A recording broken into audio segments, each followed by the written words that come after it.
Muy buenos días, estimados amigos y amigas. Voy a presentar un video del taller de acción política. Soy Luis Eduardo Salamea León, director de capacitación de Unitierra, organización social.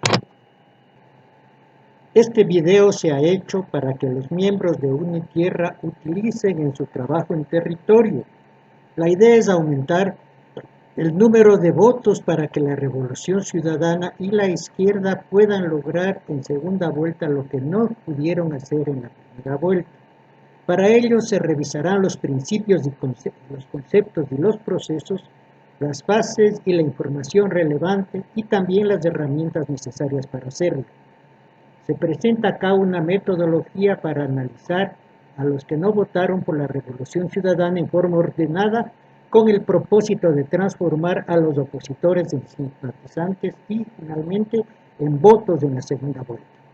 Al final de este taller, el participante tendrá una idea clara de lo que se debe hacer en los 3 niveles de votantes que hemos identificado para aumentar el número de votantes en la segunda vuelta que sean favorables a la tendencia. Para maximizar el número de simpatizantes, preferimos hacer prácticas innovadoras en vez de las prácticas convencionales, es decir, no concentrarse en los simpatizantes existentes, sino más bien evaluar a los opositores y a los votantes neutros, valorar los aspectos que persiguen todos los votantes para estructurar una propuesta ganadora. Tenemos identificados 3 niveles de votantes.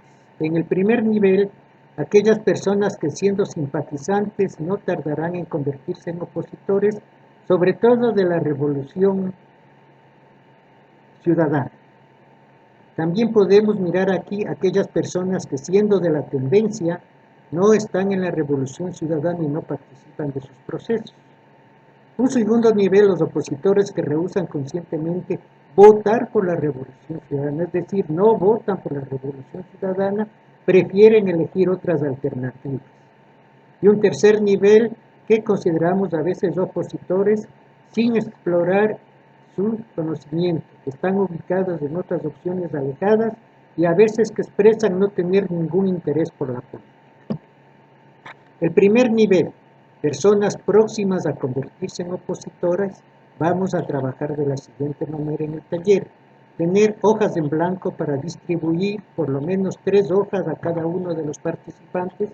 Y en la primera hoja, que ellos escriban cuáles son las razones por las que creen que los simpatizantes que están actualmente en la Revolución Ciudadana van a abandonar el partido y dejar de apoyar sus procesos. O en su defecto, ¿por qué creen ustedes que personas que están en la tendencia progresista no están dispuestos a votar por la Revolución Ciudadana? Estando en la tendencia, no están en el partido político. Entonces, cuando tengamos las respuestas a esta pregunta, hay que buscar los elementos comunes en las respuestas y no elementos diferentes. El segundo nivel, personas que rehúsan votar por la Revolución Ciudadana porque les parece una opción inaceptable. Entonces acá, en la segunda hojita, deben los participantes escribir cuáles son las razones fundamentales por las cuales rehúsan votar conscientemente por la Revolución Ciudadana. Igual, hay que buscar los elementos comunes en las respuestas y prestar atención a estos elementos comunes, desechando los elementos diferentes. En el tercer nivel, aquellos votantes inexplorados por el supuesto de que pertenecen a otras tiendas políticas. Acá hay que considerar la posibilidad de estructurar una estrategia que capitalice las necesidades comunes y construir una oferta atractiva para varios segmentos en los que se encuentran elementos comunes en diferentes niveles de opositores. Acá no hay que concentrarse en un nivel específico, sino en todos los niveles y buscar una mayor captación posible. Aquí se presenta rápidamente los elementos o las herramientas de promoción y publicidad y los objetivos y el alcance de cada uno de ellos. Primero, la prensa. La prensa, tanto la prensa alternativa cuanto la prensa oficial. Evidentemente la prensa oficial al menos no nos va a dar ningún espacio, vamos a tener siempre mucha invisibilidad de nuestras ideas, pero de todas maneras el objetivo de la prensa es plantar ideas, dejar títulos, construir una narrativa hegemónica, y creo que al menos nosotros podemos construir titulares, en algunos casos lo hemos hecho. El segundo nivel es el trabajo en territorio, es decir, el contacto directo con la gente. Hay que mirar bien y escoger el contexto y los momentos que marquen la diferencia. Tanto la prensa cuanto el trabajo en territorio nos dan elementos para las redes sociales. La tercera herramienta son las redes sociales, que son los medios para comunicar y plantar agendas.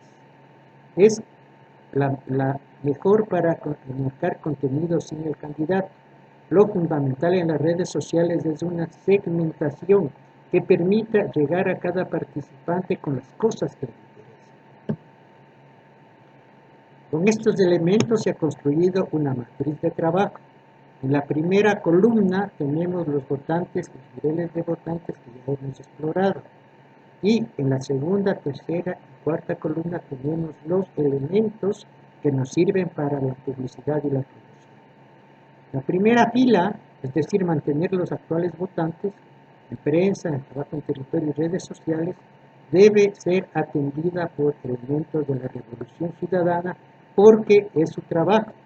Nosotros, como Unitierra, podemos contribuir en la segunda y en la tercera línea, es decir, construir y tratar de buscar elementos de prensa y medios de comunicación que permitan de alguna manera decodificar los niveles generados en el subconsciente, tanto de los no votantes y que se basan en mentiras y en falsedades para que rehúsen votar por la revolución ciudadana, al igual que en votantes inexplorados. No se olviden que ha habido más de 12 años de sembrar en la mente mentiras cerdosas que son muy fáciles de desmontar.